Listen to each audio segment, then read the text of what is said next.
இது நம்ம தோட்டத்து அறுவடை பலாப்பழம், பலாக்கொட்டை, கோவக்காய், அது இல்லாமல் நூக்கல் டர்னிப், அது வெளியில் வாங்கினது.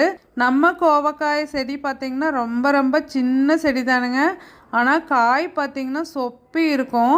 இது கம்பிவேலி ஓரத்தில் கொஞ்சம் தண்ணி கூட நாங்கள் அது கொடுக்கறது இல்லைங்க. அதை தண்ணி வர்ற இடத்துல வச்சு விட்டோம்.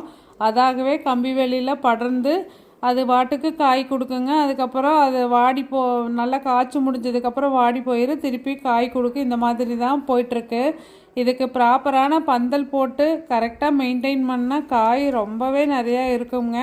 எங்கிட்ட நிறைய பேர் இந்த கோவக்காய் கட்டிங்ஸ் வாங்கியிருக்கீங்க. காய் பார்த்திங்கன்னா இதே மாதிரி தான் வரும். என்ன மாதிரி மெயின்டைன் பண்ணாமல் இருக்காதீங்க. கண்டிப்பாக கொஞ்சம் மெயின்டைன் பண்ணுங்கள். நிறைய காய் நீங்கள் எதிர்பார்க்கறத விடவே கிடைக்கும். இந்த பிளேட்டில் இருக்கிற நிறைய இது நம்ம தோட்டத்தோட அறுவடை அப்படிங்கிறதுல ரொம்ப ரொம்ப சந்தோஷமாக இருக்குது. அதோட டேஸ்ட்டே வேறு மாதிரிங்க. தேங்க்யூ.